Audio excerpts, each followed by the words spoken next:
Politics, বাংলাদেশের সংবিধান, বাংলাদেশের সংসদ সদস্য, এমপি মন্ত্রীরা, অর্থনীতির সিস্টেম, ব্যাংকার, ফাইন্যান্স যারা ডিল করেন, গার্মেন্টস সেক্টর যারা ডিল করেন, যারা সমাজের নেতৃত্ব দিচ্ছেন, ঠিক আছে, তারা সবাই তাদের দেখা যায় 98%ই জেনারেল ব্যাকগ্রাউন্ড থেকে আসছেন।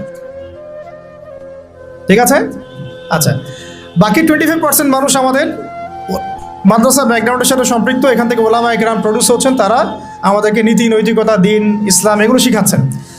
একটা জিনিস আপনি খেয়াল করেন, যদি আপনি কোনো আলেমকে যদি আপনি বলেন যে আপনারা হয়তো 10 জন আছেন, এখানে 10 জনের মধ্যে ধরেন যে 8 জন হচ্ছে আলেম বা মাদ্রাসা ব্যাকগ্রাউন্ডের, 2 জন হচ্ছে জেনারেল ব্যাকগ্রাউন্ডের, কখনোই 2 জন জেনারেল ব্যাকগ্রাউন্ডের কাউকে ওলামায়ে কেরাম ইমামতির দায়িত্ব দিবেন না। দিবেন কি? নামাজির ইমামতের দায়িত্ব দিবেন? কেন দিবেন না? কারণ তারা খুব ভালো করেই জানেন এটা অনেক সমস্যা হতে পারে, তিলাওয়াতে ভুল হতে পারে, অর্থ বিকৃত হয়ে যেতে পারে, বা তার চেয়ে অনেক যোগ্য ব্যক্তি সামনে আছেন, তাই তো? সবরের ফলেও ফলাফল আসে, আবার প্রতিরোধের ফলেও ফলাফল আসে। সবরের ফলে ফলাফল আসে, এর প্রমাণ বিগত 15 বছর। আর প্রতিরোধের ফলে যে ফলাফল আসে, এর প্রমাণ হচ্ছে বিগত জুলাই আন্দোলন।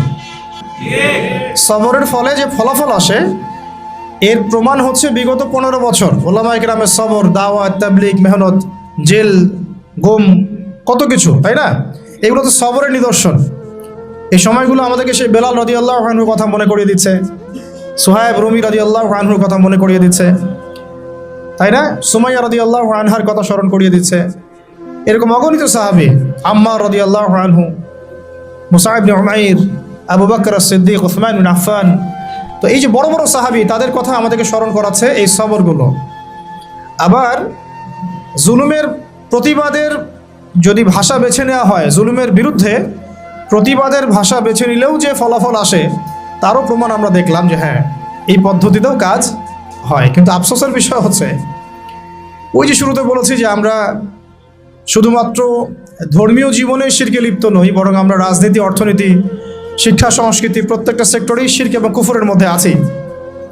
তো একটা অন্যতম রাজনৈতিক শিরক, কুফর, তাগুত এবং কি বলবো যে চিন্তার দর্শনের পার্থক্য, দ্বৈনতা হচ্ছে এমন যে আমি নোট করে নিয়ে আসছি যে গণতান্ত্রিক পদ্ধতিতে, তথাকথিত গণতান্ত্রিক পদ্ধতিতে যদি কেউ প্রতিবাদের ভাষা বেছে নেয়, রাজপথে নেমে পড়ে, ঠিক আছে, মারে এবং মরে। আবার বলছি, তথাকথিত গণতান্ত্রিক পদ্ধতিতে কেউ যদি প্রতিবাদের ভাষা বেছে নেয়, রাজপথে নেমে পড়ে, হাতে ছোটোখাটো অস্ত্রও তুলে নেয়, ঠিক আছে, এবং নিজেও মারে এবং মরে, তো গণতান্ত্রিক পদ্ধতিতে আমরা তাদেরকে কখনো বলি না। কিন্তু এর যদি 10 ভাগের 1 ভাগও দাড়ি টুপিওয়ালা মানুষেরা করতেন, রাজপথে নেমে হালকা পাতলা কিছু অস্ত্র হাতে নিয়ে অন্যায়ের প্রতিবাদ করতেন এবং মারতেন এবং মরতেন, তখন দাড়ি টুপিওয়ালা মানুষদেরই এক শ্রেণী আবার ওই দাড়ি টুপিওয়ালাদেরকেই বলতেন, আর বাকিরা তো বলতোই, বিশ্ব মিডিয়া তোলপাড় হয়ে যেত। তাই এই হলো জাহালাত। দেখুন, তবে ওই ভাষায় যে কাজ হয়, এটার প্রমাণ কিন্তু বিগত জুলাই বিপ্লব। কাজ তো হয়েছে নাকি? আমরা কিন্তু কেউ ছাত্র ভাইদের এই বিপ্লবকে সমালোচনা করছি না, তাদের এই অভ্যুত্থানের সমালোচনা কিন্তু আমরা কেউ করছি না। তাদেরকে কেউ বলেছে তারা এই কাজটা যদি আমরা করতাম রাস্তায় নেমে, তাহলে কি হতো কি না? আমরা তো করিনি, শুধু এতটুকু বলেছিলাম যে দিন কায়েম হয় দাওয়াত এবং জিহাদের মধ্য দিয়ে। তাতেই তো এই শব্দগুলো যারা বলেছে, তারা ওই বেলাল রাদিয়াল্লাহু আনহুর মতো স্যাক্রিফাইস করতে হয়েছে, সুমাইয়া রাদিয়াল্লাহু আনহার মতো শহীদ হতে হয়েছে, কারো কাঁধে 10টা, 20টা, 50টা মামলা ঝুলছে, ঠিক আছে, কাউকে 10 বছর, 12 বছর, 3 বছর, 5 বছর জেলে পচে মরতে হলো। এখনও যে কত কি হচ্ছে, এগুলো তো আমরা সবাই জানি। তো এই যে দেখুন বৈষম্য, তাই না, ন্যায় বিচারের বৈষম্য, সত্য গ্রহণের বৈষম্য, এই বৈষম্যগুলো দূর করতেও ইলমের দরকার। কিসের দরকার? এই যে অ্যান্সারটা আমি দিলাম, এই অ্যান্সারটা কিন্তু তারা কেউ উল্টাতে পারবে না ইনশাআল্লাহ। এটা এমন একটা দলিল আপনাদেরকে দিলাম, এই দলিলটা তারা কখনোই কিয়ামত পর্যন্ত উল্টে দিতে পারবে না ইনশাআল্লাহ, যে তারা সার্জিসদেরকে কখনো গণতান্ত্রিক পন্থীরা এবং সো কল ডেমোক্রেটিক সিস্টেমের মধ্যে যারা আছেন তারা কখনো আমাদের এই ভাইদেরকে কখনো করবে না, বরং গণতান্ত্রিক পদ্ধতিতে তারা এই কনফ্লিক্টগুলোকে জায়েজ করে নিয়েছে। আমরা যদি সিরাতের ভাষায় কথা বলতাম এবং তাবলিগের সাথে, দাওয়াতের সাথে আমরা বলতাম, এতটুকু বলতাম যে অন্যায়ের প্রতিবাদ করা উচিত, যেখানে জুলুম হবে তার প্রতিরোধ করা উচিত, শুধু প্রতিরোধ করা উচিত, তাহলে আমাদেরকে বিশ্ব মিডিয়ায় একেবারে জঙ্গি সন্ত্রাসী বলে তুলকালাম করে ফেলে, তাই না? করেছে, করতো, ভবিষ্যতেও করবে। ভবিষ্যতে আবার নতুন কোনো মদ আসে, নতুন কোনো বোতলে, বুঝতে পারছি কি, নতুন কোনো মদ আসে বা নতুন কোনো বোতল আসে, তাহলে তারাও একই সুন্নতেই হাঁটবে বলে আমরা মনে করি। এই জন্য আমরা এই পদ্ধতিতে যারা আছে তাদেরকে বিশ্বাস করতে পারি না। এই আদর্শ, এই দিনের মধ্যে যারা প্রবেশ করেছে তাদেরকে আমরা সিরাতের আলোকে বিশ্বাস করতে পারি না। যাই হোক, ওইটা আমাদের আজকে আলোচনার টপিক না। ইনশাল্লাহ একদিন আপনাদেরকে পলিটিক্যাল সায়েন্স পড়াবো ইনশাল্লাহ। এটা নিয়ে অনেক কথা আছে আর কি, কিভাবে এর মধ্যে শিরক আছে, কুফর আছে, এবং কিভাবে এরা রোমানদের দাসত্ব করছে, রোমান সভ্যতার দাসত্ব তারা কিভাবে করছে, আমি আপনাদেরকে দলিল দিয়ে, প্রয়োজনীয় স্লাইড দিয়ে বা প্রেজেন্টেশন দিয়ে বুঝাই দিব ইনশাআল্লাহ। আজকে অন্য প্রসঙ্গ, যেহেতু এই প্রসঙ্গে আসি, যে যত কিছুই আমরা দেখছি আশপাশে, আবার কনক্লুশনে আসি, যত কিছু, যেমন ব্যক্তি জীবনের ফিতনাগুলো, ব্যক্তি জীবনের জাহালাতগুলো, সামাজিক ফিতনাগুলো, সামাজিক জাহালাতগুলো, অর্থনৈতিক ফিতনাগুলো, অর্থনৈতিক জাহালাতগুলো, সাংস্কৃতিক ফিতনা, সাংস্কৃতিক জাহালাত, পলিটিক্যাল ফিতনা, পলিটিক্যাল জাহালাত, এবং দুনিয়াবি সাফল্য, পরকালীন মুক্তি, এই কয়েকটা মৌলিক বিষয়কে ট্রেস করতে হলে, বুঝতে হলে, আইডেন্টিফাই করতে হলে, এই সমস্যাগুলো চিহ্নিত করতে হলে এবং সমাধানের পথ বের করতে হলে একটাই সলিউশন, সেটা হচ্ছে আমাদের প্রত্যেককেই যার যার জায়গা থেকে ইলমের চর্চা করতে হবে। ঠিক আছে ভাই? ইলমের চর্চাটা আমরা কিভাবে করব, আমাদের সামনে রাস্তা কি কি, এবং আসলে আমরা যারা জেনারেল লাইনে পড়েছি তাদের হালত তো আরও দুর্দশা অনেক বেশি খারাপ। তো সব কিছু মিলিয়ে আমাদের একটু সলিউশনে আসতে হবে যে কীভাবে আমরা করতে পারি। প্রথম কথা হচ্ছে ভাই, 1 নম্বর পয়েন্টগুলো খুব ভালো করে একটু মাথায় নিব আমরা। 1 নম্বর হচ্ছে যে ইলম যে ফরজ, এটা আমার মাথায় আগে সেট করতে হবে। কি বললাম ভাই, বলেন? ইলম অর্জন যে ফরজ, এটা আপনার মাথায় আগে বদ্ধমূল করতে হবে, মনন মগজে, হৃদয়ে, মননে, মগজে বদ্ধমূল করতে হবে যে ইলম অর্জন করা নফল নয়, সুন্নত নয়, মুস্তাহাব নয়, এটা ফরজ কাজ। তো প্রথম কথা কি বললাম বলেন? ইলম অর্জন করা যে ফরজ, এটা আমাদের মনে, মেজাজে, দেমাগে বদ্ধমূল করতে হবে। বুঝতে পারছি? আমরা সবাই কিন্তু জুমার নামাজকে গুরুত্ব দেই না, দৈনিক নামাজ সে পড়ুক না পড়ুক, জুমার সালাতে হাজির। কেন? তার ধারণা হচ্ছে এই নামাজ না পড়লে তার ইসলাম টিকবে না, কাফের হয়ে যাবে, তাই না? আবার দেখা যায় রমজান মাসে রোজা মাস্ট বি রাখতেইছে, তারাবি পড়ছে। তো অনেকে নামাজ পড়ছি, কেন পড়ছি? কারণ আমি এটাকে ফরজ হিসাবে মূল্যায়ন করছি। কিন্তু আপনি ইলম অর্জনকে মূল্যায়ন করছেন না খুব একটা, কারণ আপনি এটাকে ফরজিয়াতটাকে আপনি মূল্যায়ন করতে পারছেন না। মনে করছেন এটা নফল, করলেও হয়, না করলেও হয়, এটা ওলামায়ে কেরামদের কাজ, আমাদের পড়তে হবে না, আমরা না করলেও চলবে। আবার অনেকে মনে করেন যে অনেক সময় পড়ে আছে, পরে শিখে নিব, এটা একটা ধোঁকা শয়তানের। আবার অনেকে মনে করেন যে আমার বয়স হয়ে গেছে, আমি পারবো না, আমি জেনারেল লাইন থেকে আসছি, আমি কি পারবো এগুলা, এরকম অনেকে মনে করেন। শয়তান 3টা ধোঁকায় ফেলে আমাদেরকে আর কি। একটা হচ্ছে যে আমার দ্বারা হবে না, আমি পারবো না, এটা একটা ধোঁকায় ফেলে। আরেকটা হচ্ছে আমি অনেক জানি, আমার জানার দরকার নাই। এটাও জেনারেল ভাইদের মধ্যে বহুত ফেতনা আছে এরকম আর কি।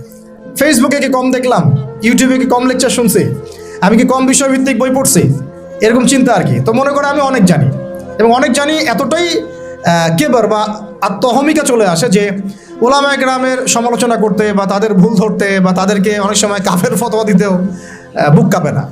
দেখা যায় যে স্বঘোষিত মুজতাহিদ হয়ে গেছে। মুজতাহিদ বুঝলেন কিনা, এটা ইজতিহাদ করার যোগ্যতা সে অর্জন করে ফেলেছে বলে মনে করে, সে নিজেকে স্কলার মনে করে। এক কথায় আপনাদের ভাষায় কি, স্কলার মনে করে, কিন্তু সে কিন্তু কোনো ক্লাসিক্যাল একাডেমিক পড়াশোনায় সে যায় নাই।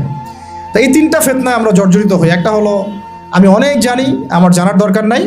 একটা হলো আমার দ্বারা হবে না, আমি পারবো না। আর একটা হচ্ছে অনেক সময় পড়ে আছে, পরে শিখে নেব। কে এমনটা হয় নাই?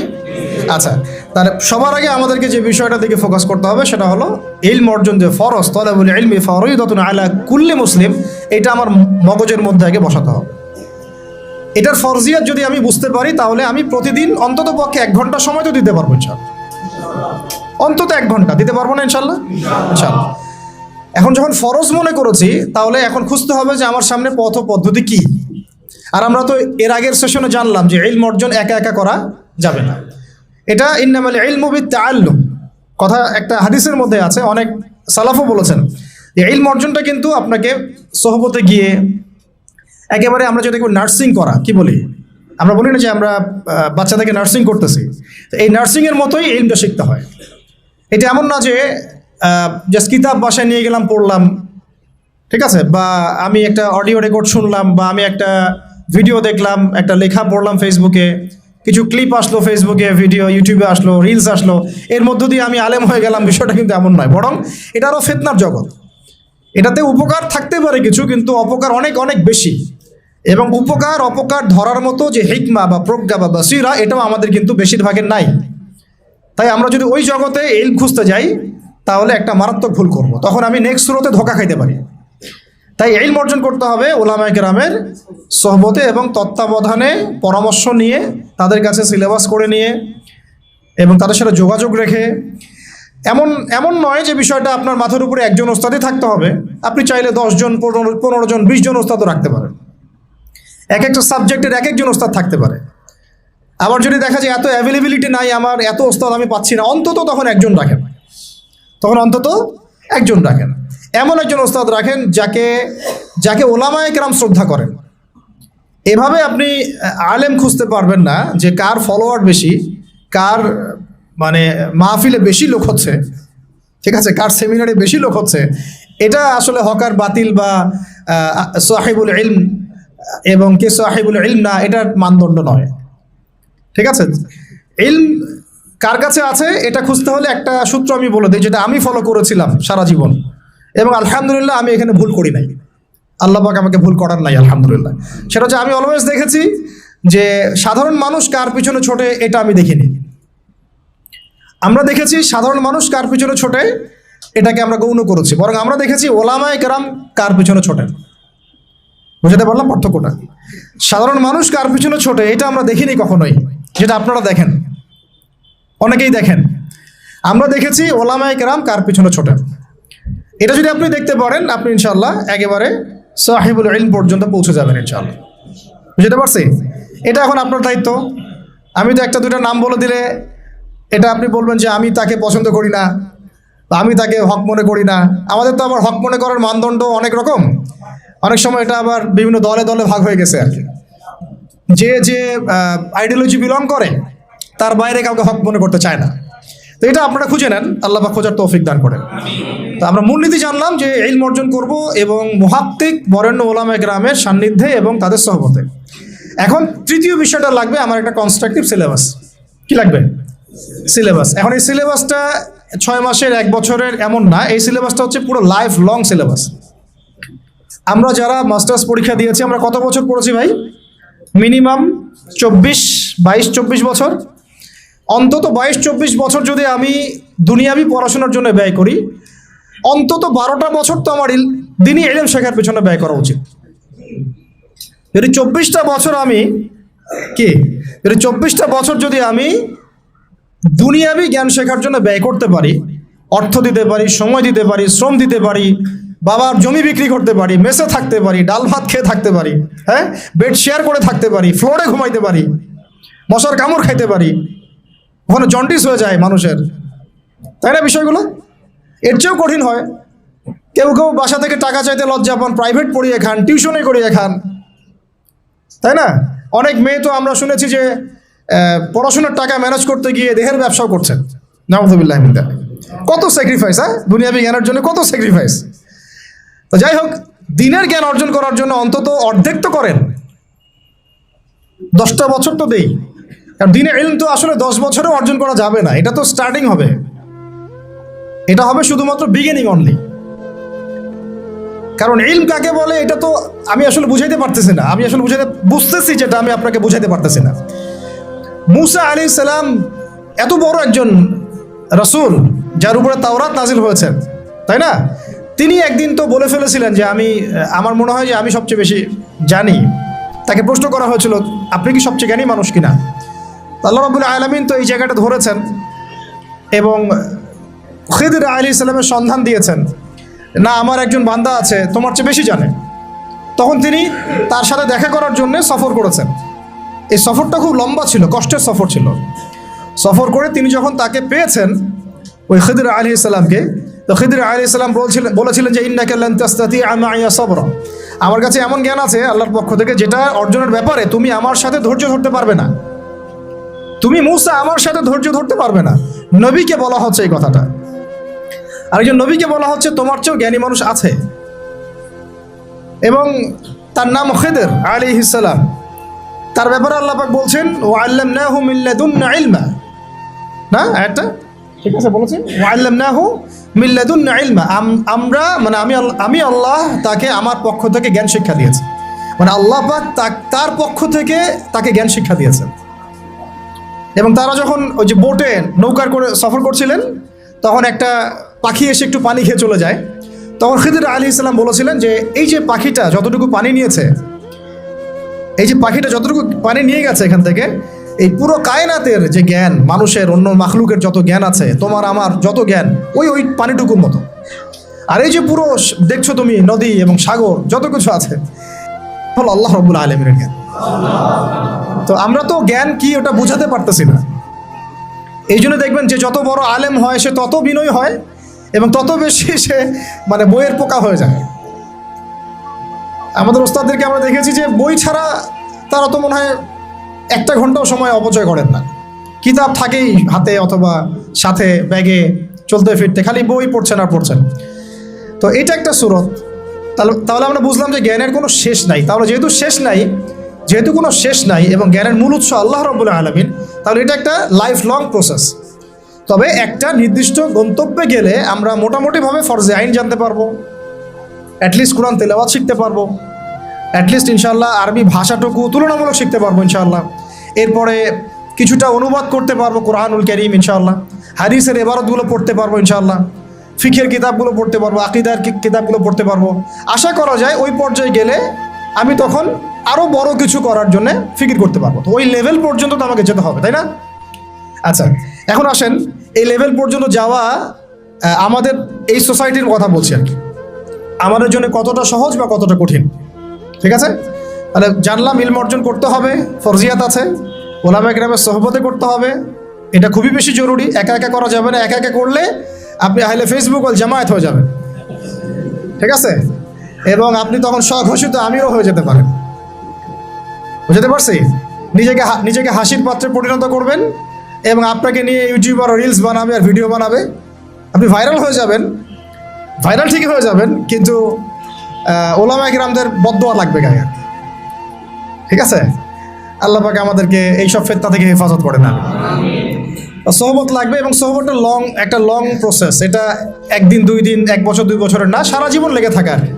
যদি আমাদের হায়াত আল্লাহ পাক আমাদেরকে আরও যদি 20-30 বছর বাঁচিয়ে রাখেন, মানে 30 বছরই আমাকে লেগে থাকতে হবে। ব্যাপারটা এরকম আর কি। আল্লাহ পাক যেন আমাদেরকে ইলমের পথে দীর্ঘ নেখাত নসিব করে নেবে। এরপরে আসেন, আমরা জানলাম যে এখন শিখতে হবে কি, অন্তত পক্ষে আল কোরআনুল কারীমের বিশুদ্ধ তিলাওয়াত, তারপরে আরবি ভাষা, কোরআনুল কারীমের যে ব্যাকরণ, এতটুকু ব্যাকরণ, অনুবাদ, পাশাপাশি হাদিসের কিতাব পড়ার যোগ্যতা অর্জন করা, ফরজি আইনের জ্ঞান তো অর্জন করবেনই, ফিকহের জ্ঞান অর্জন করা, আকীদার জ্ঞান অর্জন করা, সিরাত, গুরুত্বপূর্ণ সাবজেক্ট কি সিরাতের জ্ঞান অর্জন করা, ইসলামের ইতিহাসের জ্ঞান অর্জন করা, ইসলামী অর্থনীতির জ্ঞান অর্জন করা, এবং এর পাশাপাশি বর্তমান বিশ্বের অর্থনীতি, বিশ্ব ব্যবস্থা, ভূগোল, ভূ রাজনীতি, এগুলো আমাদের তো জানা আছে মোটামুটি, যেহেতু আমরা জেনারেল ব্যাকগ্রাউন্ড থেকে আসছি। এগুলো তো ইউনিভার্সিটিতে পড়েছেন মাশাআল্লাহ। এমনকি ইউনিভার্সিটিতে আপনারা অনেকে ওয়েস্টার্ন ফিলোসফি পড়েছেন, আমার চেয়ে আপনারা ভালো জানেন। অনেকে ম্যাথামেটিক্সে এখানে আছেন, অনার্স মাস্টার্স করেছেন, কেমিস্ট্রিতে আছেন, ফিজিক্সে আছেন, অনেক বড় বড় জায়গা থেকে মানুষ এসেছেন, MBBS ডক্টরও আছেন। তো এই পড়াশোনা তো মাশাআল্লাহ আপনার আছেই। এখন কোনটা ল্যাকিংস? ইসলামিক বেসিক পড়াশোনার ল্যাকিংস আছে, তাই তো? এখন আমাদের সামনে দুটো রাস্তা। একটা হচ্ছে বাংলাদেশের শিক্ষা সিস্টেমটা আপনি দেখবেন 2 ভাগে বিভক্ত আর কি। একটা ভাগ হচ্ছে মাদ্রাসা শিক্ষা ব্যবস্থা, একটা হলো জেনারেল শিক্ষা ব্যবস্থা। এখন মাদ্রাসা শিক্ষা ব্যবস্থা তাদের মতো করে তারা সাজিয়ে নিয়েছেন, এবং এটার মধ্যে মাশাআল্লাহ যা আছে তার বেশিরভাগই কি আমাদের সবার জন্য উপকারী। হয়তো মাদ্রাসা শিক্ষার কারিকুলামে জেনারেল শিক্ষার কিছু সাবজেক্ট নাই, যেমন ধরেন ফিজিক্স নাই, বা সায়েন্সের বেসিক সায়েন্সগুলো নাই, ইংরেজি হয়তো সব জায়গায় বাধ্যতামূলক না, কিছু কিছু জায়গায় হয়তো আছে, তারপরে ভূরাজনৈতিক প্রেক্ষাপটগুলো নাই, ইকোনমিক্সের পড়াশোনাটা কম, মানে যে পড়াশোনাগুলো এখন ওয়ার্ল্ডকে ডিল করতে প্রয়োজন হচ্ছে এগুলো কিছু কিছু ক্ষেত্রে কোনো কোনো মাদ্রাসায় নাই। আর যে মাদ্রাসাগুলো পুরোপুরি আধ্যাত্মিক, ঠিক আছে, ইলম এবং তাসাউফে পরিপূর্ণ, ওই মাদ্রাসাগুলোতে এই সাবজেক্টগুলোর প্রয়োজনও নাই, কারণ ওইটা যদি ওখানে ঢুকানো হয় তখন সেখানকার রুহানিয়াত নষ্ট হয়ে যাবে। এই সেন্সে ওগুলো এভাবে আছে, এটা পারফেক্ট আছে। হয়তো তারা যখন আলেম হয়ে যাবেন, দাওরা হাদিস পাশ করবেন, মানে ইফতা দিয়ে ফেলবেন, এরপরেও তারা চাইলে কিন্তু ইংরেজিতে একটা কোর্স করতে পারেন, আইসিডির কোর্স করতে পারেন, তাই না, কম্পিউটার সায়েন্সের কোর্স করতে পারেন, এভাবে তারা তাদের সেলফ স্কিল ডেভেলপমেন্ট করতে পারেন। তো ওই দিকে তাদেরকে আর কোনো রকম চাপ দেওয়ার সুযোগ নাই, বা দেওয়ার দরকারও নেই, উচিত না। আমাদের দিকে আসেন, বাকি সাবজেক্ট আরেকটা ডিপার্টমেন্ট হচ্ছে জেনারেল ডিপার্টমেন্ট, তাই না?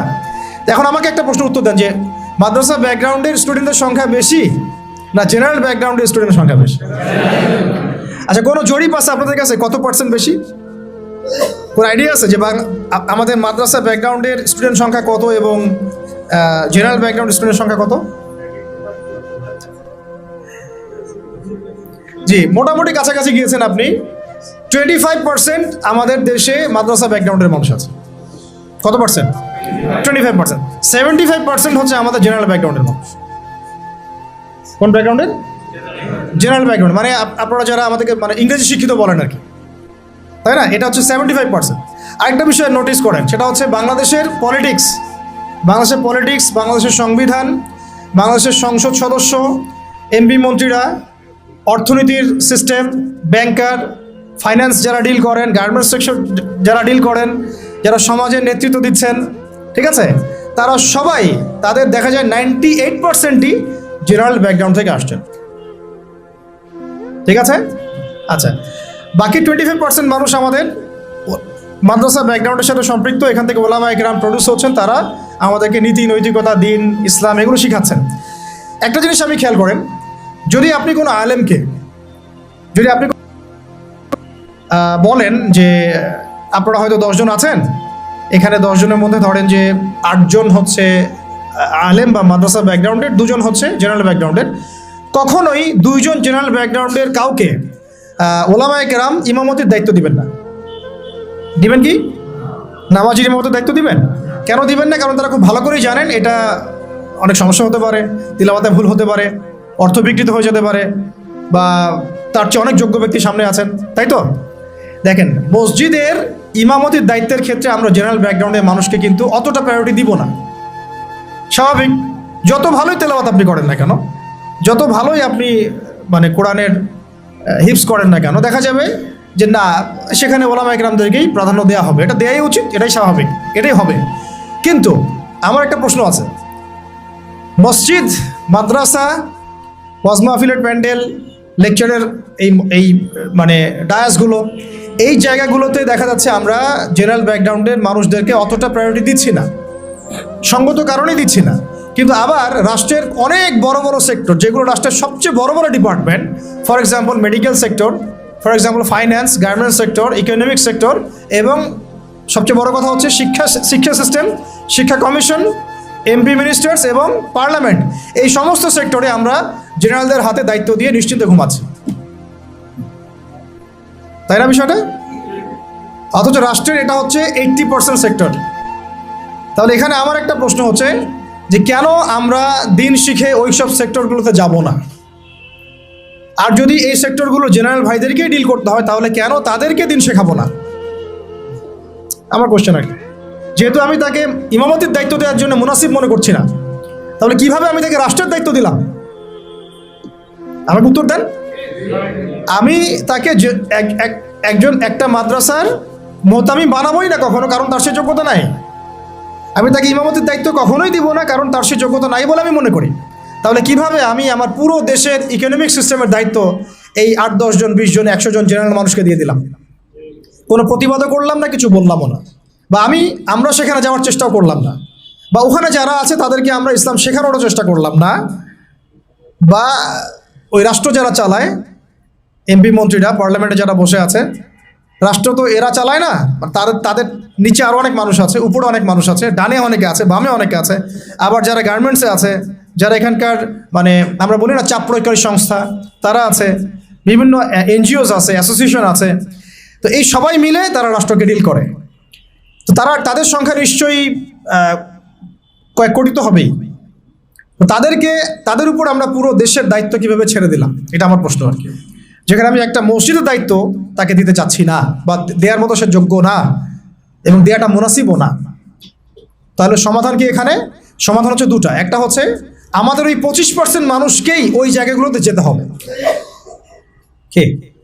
ওই 25% মানুষকেই শুধু মসজিদ, মাদ্রাসা এবং মক্তব এইসব জায়গায় সীমাবদ্ধ না রেখে আস্তে আস্তে গ্র্যাজুয়ালি শিক্ষা কমিশনে, শিক্ষা ডিপার্টমেন্টে, সাংস্কৃতিক ডিপার্টমেন্টে, ইকোনমিক্সের ওয়ার্ল্ডে, এবং সবচেয়ে বড় কথা ওই পলিটিক্যাল ওয়ার্ল্ডে অ্যাপ্রোচ করতে হবে। তাহলে দেখা যাবে ইনশাআল্লাহ একটা পরিপূর্ণ ইসলামিক রাষ্ট্রের দিকে আমরা যেতে পারবো ইনশাআল্লাহ। অথবা এই সেকশনে যে মানুষগুলো আছে তাদেরকে মহব্বতের সাথে কাছে ডেকে, বা তাদের কাছে দিনকে সহজলভ্য করে এমনভাবে তাদেরকে তৈরি করা যেন তারা ওই লেভেলে গেলে রাষ্ট্র যেন বিপথে না যায়। ঠিক যেমন আমি মসজিদ সামলাতে পারছি, সে যেন যোগ্যতা নিয়ে রাষ্ট্র সামলাতে পারে। এই কাজটা কিন্তু আসলে আমার মনে হয় না খুব বড় স্কেলে কখনো হয়েছে, বা আমাদেরকে একটা ফিকির আমরা করেছি। আল্লাহ আমাদের তৌফিক দান করেন। এখন রাস্তা হচ্ছে দুটো। একটা হচ্ছে কি আপনার জেনারেল শিক্ষা এবং মাদ্রাসা শিক্ষা। এটা নিয়ে আমি কথা আর বলছি না, মাদ্রাসা শিক্ষা নিয়ে। জেনারেল শিক্ষা নিয়ে এখন আপনাদের সাথে কথা আর কি। এটা হচ্ছে একটু করা হবে, হজম করতে হবে, একটু হজম করতে হবে আর কি।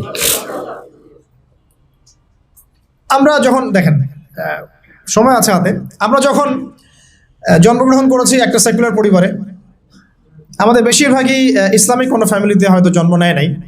এমনই হয়, মাদ্রাসা ব্যাকগ্রাউন্ড হলো আলাদা হিসাব। যারা জেনারেল লাইনের ছাত্র আর কি, তারা কিন্তু বেশিরভাগই সেকুলার পরিবারগুলো থেকে আসছেন আর কি। তো পরিবার আমাদেরকে শিখিয়েছে ছোটোবেলা থেকেই যে প্লে নার্সারি 1, 2, 3 থেকে পড়া শুরু করতে হবে। আস্তে আস্তে আমি কি করব, বৃত্তি পরীক্ষা দিব 5-এ, দেন 8-এ, তারপরে আমি এসএসসি যাব, এইচএসসি যাব, অনার্স মাস্টার্স করে আমি অনার্স মাস্টার্সের আগে তো বিয়ে করা যাবে না, হারাম, তাই না? হারাম করে দেওয়া হয়েছে আর কি সমাজ থেকে। তারপরে চাকরি খুঁজবেন, আপনি জুতা ক্ষয় করবেন আরও 2-3 বছর। কেউ বিসিএস ক্যাডার হবেন, কেউ ইঞ্জিনিয়ারিংয়ে যাবেন, কেউ ডক্টর হবেন। মানে জন্মের আগে পিঠে একটা সিল মারা হয়, হয় বিএনপি না হলে আওয়ামী লীগ, আর না হলে একটা সিল মারা হয় ডাক্তার না ইঞ্জিনিয়ার, তাই না? এই তো স্বপ্ন। অথবা সরকারি কোনো চাকরি পেতে হবে। এইভাবে এই মেজাজে কিন্তু আমাদেরকে গড়ে তোলা হয়েছে। তো এইভাবেই চলছিল, সব কিছু চলছে বিগত প্রায় 40-50 বছর থেকে এইভাবেই চলছে। জেনারেল লাইনের পড়াশোনাগুলোর কথা বলছি আর কি। এর আগের অবস্থা যদি এমন ছিল না, আর ওই সময় জেনারেল লাইনে পড়াশোনার মধ্যেও ইসলামিক অনেক বিষয় ছিল, যেটা আস্তে আস্তে আস্তে আস্তে বিভিন্ন সরকার এসে তাগুদ এসে এটাকে সরিয়ে দিয়েছে। এখন এই সিস্টেমের মধ্যে বুকে হাত দিয়ে বলেন তো ভাই, যে আপনারা কত বছর পড়াশোনা করেছেন? মিনিমাম 20 বছর, মিনিমাম 20 বছর। এবং প্রত্যেকটা ক্লাসে আপনাদেরকে 8টা-10টা করে বই পড়ানো হয়েছে, আমাদেরকে পড়ানো হয়েছে। এবং এই বইগুলোর মধ্যে বেসিক ইসলাম তো কখনো ছিলই না। আমরা প্রাইমারি পাস করেছি, ক্লাস 5 পর্যন্ত। প্রাইমারি পাস করা বাংলাদেশের কোটি কোটি স্টুডেন্টকে যদি আপনি সূরা ফাতিহার তিলাওয়াত ধরেন, তারা বলতে পারবে না। এটা বাস্তবতা। প্রাইমারি পাস করা ছেলে বাংলাদেশে হয়তো কয়েক কোটি হবে, তাদেরকে যদি আপনি শুধুমাত্র কোরআন তেলাওয়াতটা ধরেন বিশুদ্ধ করে, তাদের বেশিরভাগই পারবে না। আমি চ্যালেঞ্জ করতেছি, যারা পারবে তারা শিখেছে কোনো মক্তবে বা কোনো মাদ্রাসায় বা কোনো হুজুরের কাছে। তারা ইনস্টিটিউশনালি শেখে নাই, একাডেমিক্যালি শেখে নাই, তাদের সিলেবাসে এটা ছিল না, এখনও নাই, পরিবর্তিত বাংলাদেশেও নাই। ভবিষ্যতে যারা সরকারে আসবে তারাও রাখবে কিনা আমরা জানি না। অথচ এটা নাকি মুসলিম কান্ট্রি, এবং 16 কোটি নাকি আমরা মুসলিম। এটা নাকি ইসলামিক কান্ট্রি। ইসলামিক কান্ট্রির শিক্ষা ব্যবস্থায় প্রাইমারি স্কুল পর্যন্ত আমার বাচ্চা কোরআন তেলাওয়াত শিখতে পারেনি, আমরাও পারি নাই। আমাদের বাবা মা আমাদেরকে শিখিয়েছেন কোনো কওমি মাদ্রাসার আলেমের কাছে বা মক্তবে। আগে পড়েছি আমরা মক্তবে, তারপরে কওমি মাদ্রাসা যাওয়া আসা করতে করতে তেলাওয়াত শিখেছি। ওটা স্কুলে আমরা শিখি নাই। কোরআন বাদ দিয়ে সবই শিখেছি স্কুলে, অঙ্ক, বাংলা, ইংরেজি, সমাজ বিজ্ঞান, ধর্ম, সবই। এমনকি শারীরিক শিক্ষা, আমার তো মনে আছে আমাদের প্রাইমারি স্কুলে তখন সঙ্গীত একটা সাবজেক্ট ছিল, চারুকারুকলা একটা সাবজেক্ট ছিল। তাহলে আমরা সব শিখছি, ললিত কলা পর্যন্ত শেখানো হচ্ছে, কিন্তু সেখানে কোরআন নাই। মানে খাদ্য, বস্ত্র, বাসস্থান, শিক্ষা, চিকিৎসার মৌলিক যে চাহিদাগুলো, এর মধ্যে কোরআন স্থান পায় নাই, নাউযুবিল্লাহ। মানে কোরআন মুসলিমদের মৌলিক অধিকার নয়, তারা এটাই বোঝাতে চাচ্ছে।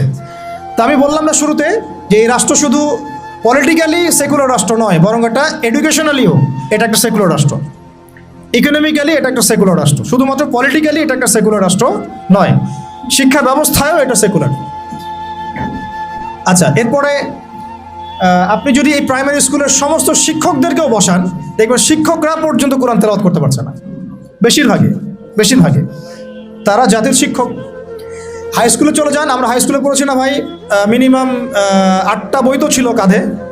ওই ছোটোবেলায় ব্যাগটা ঘরে ধরিয়ে দেওয়া হতো, 8টা 10টা বই, তারপরে খাতা থাকতো, ডায়েরি থাকতো, কোরআন থাকতো কি বলেন, কায়দাটাও কি ছিল, আম্মা পাড়াও কখনো ছিল, একটা ধর্ম বই ছিল, ইসলাম ধর্ম।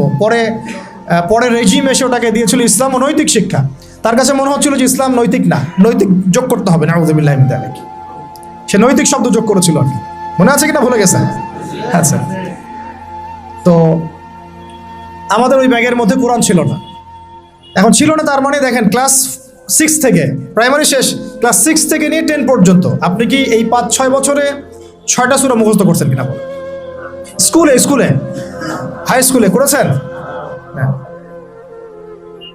আর বাকি কি কি সাবজেক্ট পড়েছি এটা তো আপনারা জানেন, ফিজিক্স, কেমিস্ট্রি, বায়োলজি ওখানে অ্যাড হয়ে গেছে। পর্যায় সারণী আমাদের ভাইদের মুখস্থ, hydrogen, helium, lithium, beryllium, boron, carbon, nitrogen, আর কি রে, ফ্লোরিন, নিয়ম, হ্যাঁ ভুলে গেছি আমি। এইটা মুখস্থ ছিল আমারও।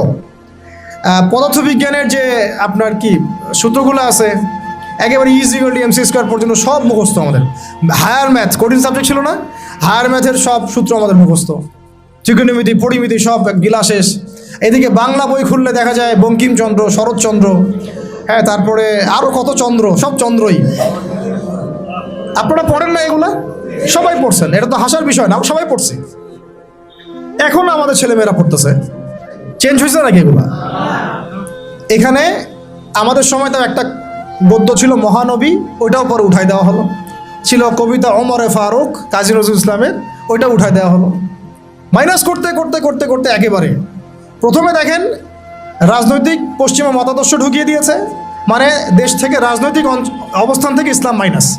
তারপরে অর্থনীতির মধ্যে সুদ ঢুকাই দিল, অর্থনীতির মধ্যে থেকে ইসলাম মাইনাস। তারপরে সংস্কৃতির মধ্যে দিয়ে দিল যে বিজাতীয় সংস্কৃতি, ভারতীয় সংস্কৃতি, পশ্চিমা সংস্কৃতি, সংস্কৃতির মধ্যে থেকে ইসলাম মাইনাস। এরপরে শিক্ষায় হাত দিল, শিক্ষায় হাত দিয়ে আস্তে আস্তে মাইনাস করতে করতে করতে এখন শরীফ থেকে শরীফা এই জায়গায় নিয়ে আসছে আর কি আমাদেরকে। এই হলো শিক্ষা ব্যবস্থা কোন দেশের, যে দেশের 90% মানুষ নাকি মুসলিম বাই বার্থ। আমরা ইসলাম মানে মুসলিম পরিবারে জন্মগ্রহণ করতে পেরেছি।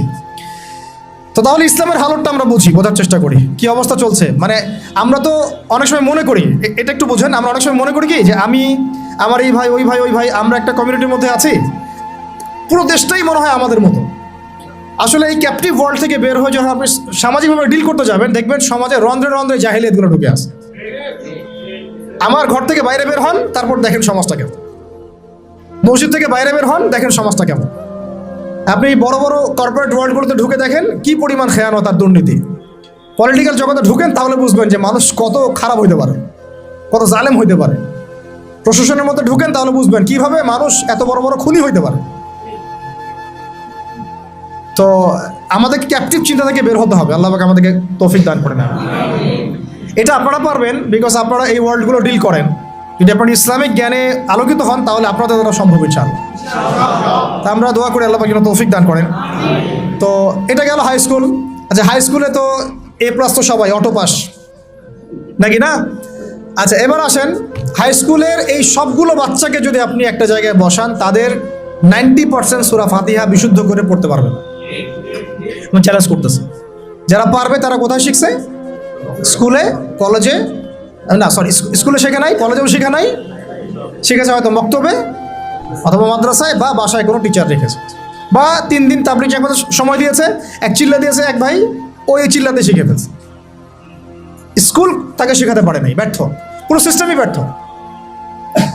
এবার এই হাই স্কুলের সব টিচারদেরকে বসান একটা জায়গায়, তাদেরকে বলেন স্যার ম্যাডামদেরকে যে sir madam please kindly recite only সূরাতুল ফাতিহা ফ্রম দ্য গ্লোরিয়াস কোরআন। এতটুকু বলেন যে ভাই স্যার বা ম্যাডাম আপনি শুধু কোরআন থেকে সূরাতুল ফাতিহাটা আমাদেরকে বিশুদ্ধ করে তেলাওয়াত করে শোনান। দেখেন আপনি 80% টিচার পারে কিনা।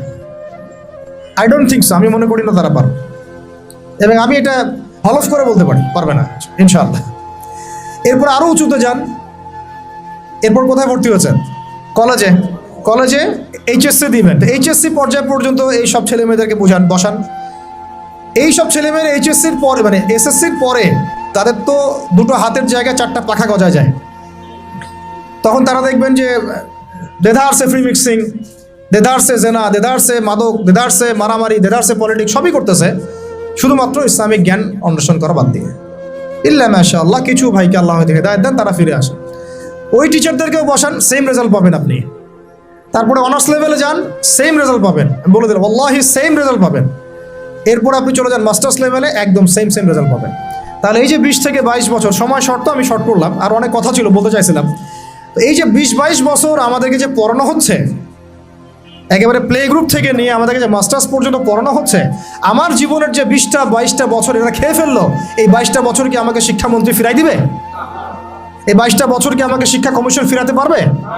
এই 22টা বছর কি আমাদের এই এমপি মন্ত্রীরা আমার 22 বছর, আপনার 22, পুরো 16 কোটি মানুষের মধ্যে 5-6 কোটি তো স্টুডেন্ট ছিল, সবার জীবন থেকে 20টা করে বছর তারা খেয়ে ফেলছে।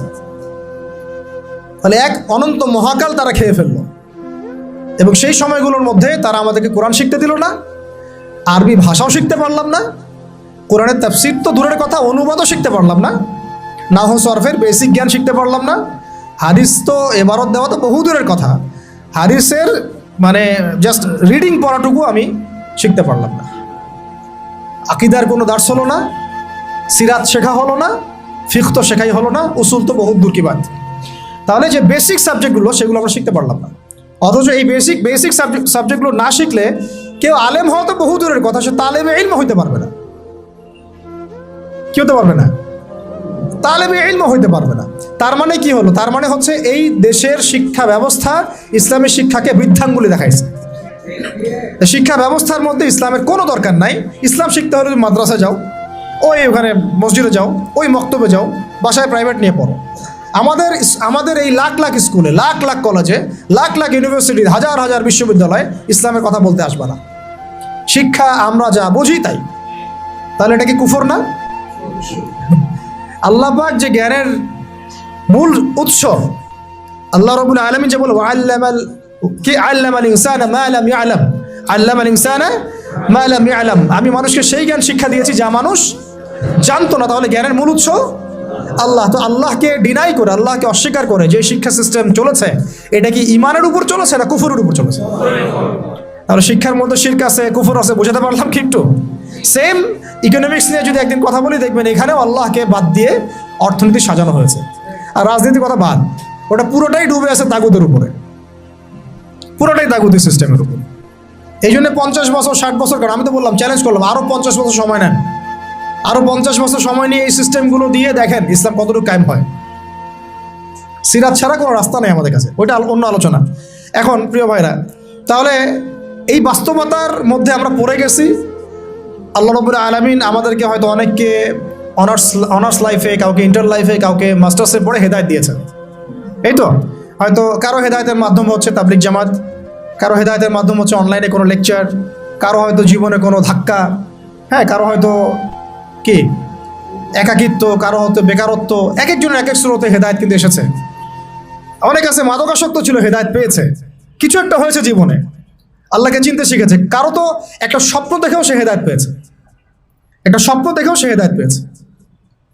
আমাদের এক ভাই বলছিলেন, আমি এক স্বপ্ন দেখেছিলাম যে স্বপ্নের মধ্যে আমি মনে হচ্ছে যে মরে যাচ্ছি। ওই দিন আমি ঘামা শুরু করলাম, সেদিন থেকে উঠে আমি ফজর নামাজ শুরু করেছি, আজকে থেকে নামাজ ছাড়ি না। এমন অনেক ভাই কিন্তু আছে, মানে আমি বোঝাতে চাচ্ছি এক এক মানুষকে আল্লাহ পাক এক এক সুরতে হেদায়েত দিয়েছেন। কাউকে একটা দার্সে বসে হেদায়েত দিয়েছেন, কেউ মিডিয়ার মাধ্যমে পেয়েছে, কেউ কোনো বই পড়ে পেয়েছে। এখন কথা হচ্ছে আমরা পেয়েছি কত বছর পরে, 25, 26, কারো বয়স 25, কারো 26, কারো 30, কারো 20, কারো আরও বেশি, কেউ তো হয়তো এখনও পান নাই, এমন অনেকে আছেন। তাহলে আমাদের জীবনের হায়াতি বা কত হতে পারে? সর্বোচ্চ 60 বা 70 বা 80 বা 100 তো আশা আমরা কেউ করি না, ঠিক আছে? গড় আয়ু এই উম্মার 60 বছর থেকে 65 বছর। এখন তাহলে বাকি আছে কতটুকু? যদি ধরি 20 বছর 25 বছর, তাহলে এখনও যদি এই বাকি 20 বছর আমি দিনের জ্ঞান শেখার জন্য ওয়াকফ করতে না পারি, তাহলে আমার চেয়ে বোকা পৃথিবীতে দ্বিতীয় কোনো মানুষ নাই। এই চেতনা জাগ্রত করার জন্য এতগুলো কথা বলা, যে এখনও যদি আমরা ওই আগে যেভাবে 25 বছর 30 বছর কাটিয়ে এসেছি, সেম স্টাইলে যদি কাটাতে চান ওই 3টা ধোকায় পড়ে, তাহলে ওয়াল্লাহি আমার আপনার মতো বোকা এবং আহাম্মক মানুষ পৃথিবীতে আর কেউ নাই। তাহলে বাকি সময়টুকু কাজে লাগাই ইনশাল্লাহ। আর কাজে লাগাবেন কিভাবে? এই হচ্ছে লাস্ট কথা, আজানের আগে লাস্ট কথা হচ্ছে এটা, কাজে লাগাবো কিভাবে। আর কাজে লাগানোর জন্য আপনার কাছে আমার ক্ষুদ্র জ্ঞানে কয়েকটা অপশন আছে। এক হচ্ছে আপনি কোনো একজন বরেণ্য আলেমকে ধরেন, আলেমকে ধরে তার দরবারে, তার দার্সে, তার মাদ্রাসায় পড়ে থেকে ইসলাম শিখেন, যেটা হয়তো সবার জন্য সম্ভব হবে না, তবে এটাই সবচেয়ে মুনাসিব পদ্ধতি। কেন বললাম? কারণ সালাফগণ এইভাবেই দিন শিখেছেন। ওলামায়ে কেরাম এর দরবারে দার্সে পড়ে থাকতেন, তাদের মাদ্রাসায় পড়ে থাকতেন, তাদের খেদমত করতেন, তার সাথে চলাফেরা করতেন, যেভাবে হোক ইলম শিখতেন। ইলম মানে তো শুধু লিখার পড়া না, ইলম মানে অনেক কিছু। ইলম মানে আখলাক, ইলম মানে আমল, ইলম মানে তাসকিয়া, অনেক কিছু ইলমের অন্তর্ভুক্ত। ইলম শুধু কিন্তু সার্টিফিকেটের নাম নয়। ওই যে মুসা আলাইহিস সালামকে আল্লাহ পাক বললেন, না তোমার চেয়ে জ্ঞানী মানুষ আছে, তিনি তো নবী ছিলেন, রাসূল ছিলেন, সুবহানাল্লাহ। তো এটা হচ্ছে একটা উপায় বা সুরত, যে একজন বরেণ্য আলেমকে খুঁজে বের করে তার সাথে মশওয়ারা করে তার সোহবতে থাকা, কন্টিনিউয়াসলি তার কাছে যাওয়া আসা করতে থাকা, এবং তিনি যে দিক নির্দেশনা দেন সেভাবে পড়াশোনা করা। এটা হয়তো সবার পক্ষে পসিবল নাও হতে পারে। দ্বিতীয় সুরত হচ্ছে যে এখন যে যেখানেই আছেন সেখান থেকে শিফট করে মাদ্রাসায় ভর্তি হয়ে যেতে হবে। মাদ্রাসায় ভর্তি হয়ে গিয়ে কোথা থেকে পড়া শুরু করবেন? যেহেতু আপনি এখনও তিলাওয়াতও জানেন না, তাহলে তিলাওয়াত থেকে। যেহেতু আপনি এখনও হয়তো কেউ তিলাওয়াত জানেন, কোনো হিফজ করা হয়নি, কিছুটা হিফজ করতে হয়, অথবা হিফজ করেছেন কিছু, এখন আপনি নাহু সরফ থেকে শুরু করবেন, আরবি ভাষা থেকে শুরু করবেন, আস্তে আস্তে বড় ক্লাসে যাবেন। এখন আপনারাই জানেন ভালো করে যে আপনারা কোন পর্যায়ে আছে। দেখা যাবে বেশিরভাগই কোরআন তেলাওয়াতও এখন বিশুদ্ধ করে করতে পারছে না, বেশিরভাগই আরবি ভাষাও জানছে না। তাহলে এখন কি আপনাদের এই বয়সে মাদ্রাসায় শিফট করা পসিবল কিনা? বেশিরভাগের ক্ষেত্রে কি পসিবল? দেখা যাবে হয়তো 5%, 10% পারবেন, বাকিরা কিন্তু পারবেন না। তাহলে তাদের কি সুরত? তাদের জন্য আরও সুরত হচ্ছে, এটা খুব একটা ইফেক্টিভ না, তারপরেও এটা একটা মন্দের ভালো অপশন। সেটা হচ্ছে অনলাইনে অনেক কোর্সেস আছে বিভিন্ন প্রতিষ্ঠানে, সেখানে হয়তো 3 মাস 4 মাস 6 মাস করে বিভিন্ন কোর্স করতে করতে কিছুটা জ্ঞান শেখা। তাও সেটা একা একা না, ওই ওস্তাদদের সোহবতে থাকতে হবে, পরামর্শ করে থাকতে হবে। অনলাইনের একটা সেকশন হতে পারে, এই সেকশনে আমরা ইলম শিখতে পারি ইনশাআল্লাহ। এটা একটা সেকশন হতে পারে, এটা নিয়ে আমি পরে কথা বলছি ইনশাআল্লাহ। মাগরিবের পরে প্রশ্নোত্তর পর্বে কিছু কথা হবে ইনশাআল্লাহ এটা নিয়ে। 4 নম্বর সুরত হচ্ছে অফলাইনে মাদ্রাসায়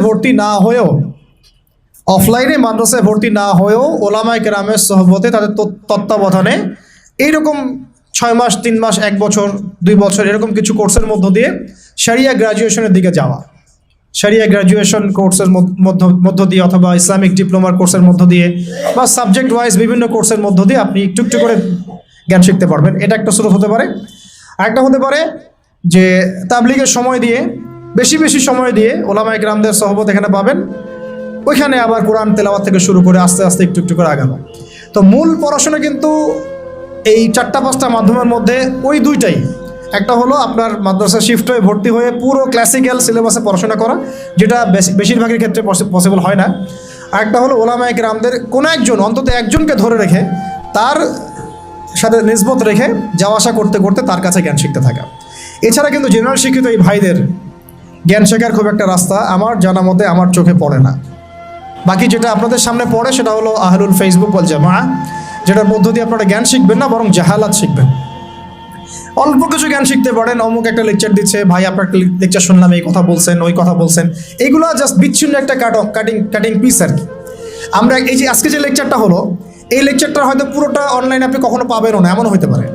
হয়তো এখান থেকে কেউ একজন অল্প কিছু অংশ দিয়ে দিচ্ছে, ওই অংশটুকু নিয়ে মানুষ ভাইরাল করে রেখে দিল। অথচ এখানে যে আরো অনেক আলোচনা হয়েছে এটা কিন্তু আর কেউ বুঝতে পারলো না, জানতে পারলো না। একইভাবে যারা এই ফেসবুকিং করে আর ইউটিউবিং করে তাদের বেশিরভাগ কিন্তু দিনের জ্ঞানে পাণ্ডিত্য অর্জন করে নাই, তাই তাদের ম্যাক্সিমামই জানে না কোন অংশটুকু প্রচার করতে হবে আর কোনটা প্রচার করতে হবে না। এই কারণে তারা এমন এমন অংশ প্রচার করে যেটার প্রচার করলে ওদের কাছে মনে হয় ভিউজ বেশি হবে। ওই ভিউজের ধান্দায় গিয়ে তারা সমাজে ফিতনা ছড়ায় দেয়। আর একটা বিতর্কিত বক্তব্য কারো চলে গেলে আমাদের তো একটা দায়িত্ব আছে, বিতর্কিত বক্তব্য আসলে আমাকে আবার কাউন্টার দেওয়াই লাগবে। তখন বিভিন্ন আলেম আবার বসে বসে কাউন্টার দেওয়া শুরু করবে। আবার ওই কাউন্টার পিসগুলোকে নিয়ে তারা আবার রিল তৈরি করবে, ক্লিপ তৈরি করবে, করে আবার কাউন্টার ভিডিও দিবে। এই চলতে থাকবে, মূল আলোচনা থেকে জাতি বঞ্চিত হয়ে যাবে। তো এই জগৎটাতে আপনি ইলম পাবেন না, বরং বেশিরভাগই জাহালাত পাবেন। তার প্রিয় ভাইরা এবং বোনদেরকেও বলছে একই সাথে, বোনদের কথা বলতে ভুলে গেছি, আমার মনে ছিল না যে এখানে কিছু বোন আছে।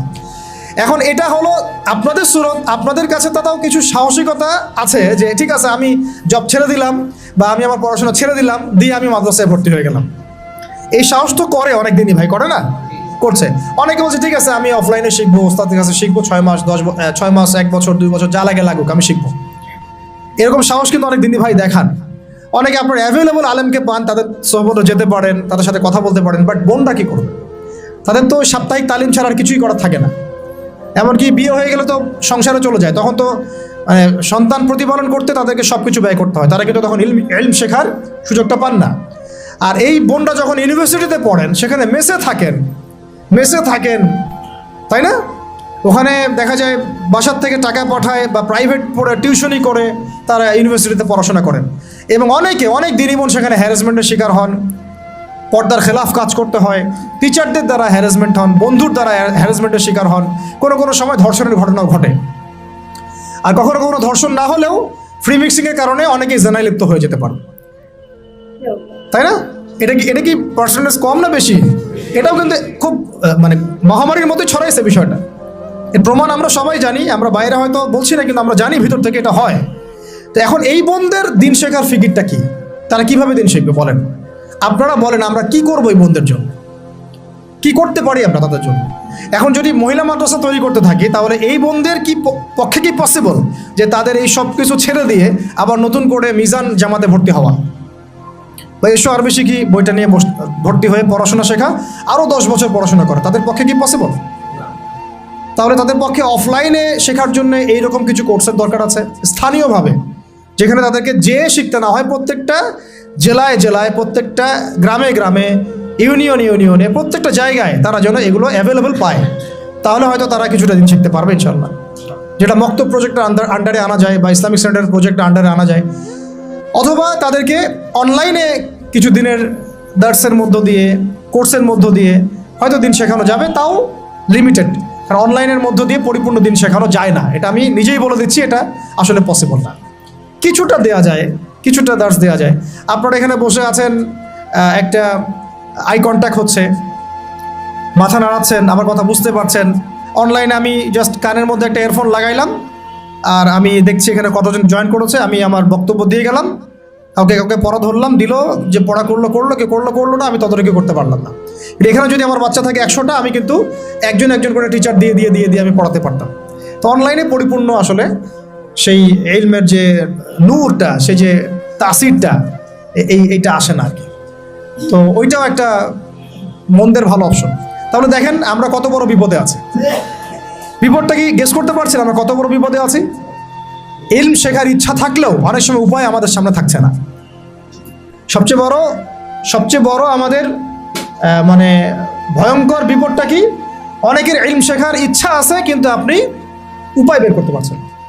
তাহলে এই 4টা 5টা 6টা উপায়ের বাইরে যদি কোনো উপায় থাকে তাহলে আপনারা আমাকে জানাবেন। আর যদি দেখা যায় এর বাইরে কোনো উপায় নাই, তাহলে এই 4টা 5টা উপায়ের মধ্যে কোনো একটা আপনাকে গ্রহণ করতে হবে। গ্রহণ করে ইনশাআল্লাহ তাআলা ইলম শিখতে হবে। কারণ ইলম অর্জন না করলে আমল, তাসকিয়া, ওই দাওয়াত, ওই আমর বিল মারুফ, ওই নাহি আনিল মুনকার, আর ওই জিহাদের কথা বলছেন, ইসলামিক হুকুমতের কথা বলছেন, শরিয়া কায়েমের কথা বলছেন, এগুলো এতটা সহজ নয়। কারণ শুরুটাই হচ্ছে ইলম থেকে। বরং এই ইলম ব্যতীত যদি আমরা এগুলো করতে যাই তখন হবে কি, আমরা নেক্সট শুরুতে ধোঁকা খাইতে পারি, বরং আমরা উম্মার উপকার করতে গিয়ে ক্ষতি করে ফেলতে পারি। তো আল্লাহ রাব্বুল আলামিন আমাদের সবাইকে যেন ইলমের এই সমুদ্রে ডুব দেওয়ার তৌফিক দান করেন। এবং ইলম শুধুমাত্র সার্টিফিকেট কেন্দ্রিক নয়, বরং এটা অবশ্যই আধ্যাত্মিক ব্যাপার। তাই আদবের সাথে, আখলাকের সাথে, ধৈর্যের সাথে, তিনটা বড় বড় কথা বলছি ভাই। আদবের সাথে বেয়াদবরা কখনো ইলম অর্জন করতে পারে না। ওয়াল্লাহি বেয়াদবরা কখনো ইলম অর্জন করতে পারে না। যারা ওস্তাদের সাথে বেয়াদবি করেছে তারা কখনো আলেম হতে পারে নাই, কখনো পারে নাই, ঝরে পড়ে গেছে। দাওরা দিয়েছে কিন্তু ঝরে পড়ে গেছে, বিকজ ওস্তাদের সাথে বেয়াদবি করেছিল। ওস্তাদ মন খারাপ করেছেন, বদদোয়া দেন নাই, জাস্ট মন খারাপ করেছে। আর ওস্তাদের খেদমত করে বহু মানুষ জেনারেল থেকে আল্লাহর ওলি হয়ে গেছে। আমাদের সামনে মিসাল আছে, জেনারেল থেকে আল্লাহর ওলি হয়ে গেছেন এমন বহু মানুষ আছেন ওস্তাদের খেদমত করার কারণ, আলেমদের সম্মান করার কারণ। আরেকটা লাগবে সবর। কি লাগবে? সবর। একদিনে তো হবেই না, সারা জীবন লেগে থাকতে হবে। আরেকটা হচ্ছে ইস্তেকামা, মানে দৃঢ়তা, মানে আমাকে লেগে থাকতেই হবে, যত বছর লাগে লাগুক, সারা জীবন লাগুক। ঠিক আছে? এই বিষয়গুলো তাজকিয়া অর্জন করার বিষয় আছে, এবং ইলম অর্জনের সাথে আমলের একটা ব্যাপার আছে। ধারাবাহিকতা বজায় রাখা এবং প্রতিদিনের রুটিনের মধ্যে এই ফরজিয়াত, আবার বলছি ইলম অর্জন কি ফরজ, এই ফরজিয়াতটাকে একটা গুরুত্বপূর্ণ জায়গায় রাখা। সারাদিনের কাজের মধ্যে এটা আমার ফরজ কাজ। নামাজের পর আমি অবশ্যই ইলম অর্জনকে রাখবই না। এভাবে যদি আমরা ইনশাআল্লাহ তাআলা আমাদের জীবনটাকে এখনও ঢেলে সাজাতে পারি, আমার মনে হয় এভাবে যদি আমরা 5 বছর 10 বছর আমাদের একটা টার্গেট নেই, আশা করা যায় যে আমরা অনেক বড় আলেম না হলেও অন্তত তালেবে ইলম হতে পারবো, আর আমাদের সন্তানদেরকে আলেম বানাতে পারবো ইনশাআল্লাহ। যে ভুল আমরা করেছি ওইটা আমরা, আমাদের স্ত্রীরা হয়তো এখন নতুন করে আবার আলেমা হতে পারবে না, বাট তালেবে ইলম হতে পারবে। আমরা আমাদের মেয়েদেরকে বানাতে পারবো আলেমা, হাফেজা, মুহাদ্দিসা ইনশাআল্লাহ। তো এটাই আমাদের ফিকির, আমাদের লক্ষ্য, যাতে এখন যারা জেনারেল শিক্ষিত ভাইরা আছেন তাদেরকে যেন ফিরিয়ে আনা যায় এবং একটা সিলেবাস কেন্দ্রিক পড়াশোনা করানো যায়, যাতে তারা অন্তত তালেবে ইলম হয়। এটা অনলাইনেও সম্ভব, অফলাইনেও সম্ভব। দুটার শুরুতে আমরা রেখেছি। মাগরিবের পর আমি বলবো ইনশাআল্লাহ যে আমাদের অনলাইন সুরতগুলো কি, অফলাইন সুরতগুলো কি। ঠিক আছে? আর দিনী বোনদের জন্য সেম ব্যবস্থা থাকবে। আর আমাদের বাচ্চাদের জন্য আমরা কিছু ফিকির করেছি, এই ফিকিরগুলো নিয়ে আমরা ইনশাআল্লাহ মাগরিবের পর আলোচনা করবো। ঠিক আছে?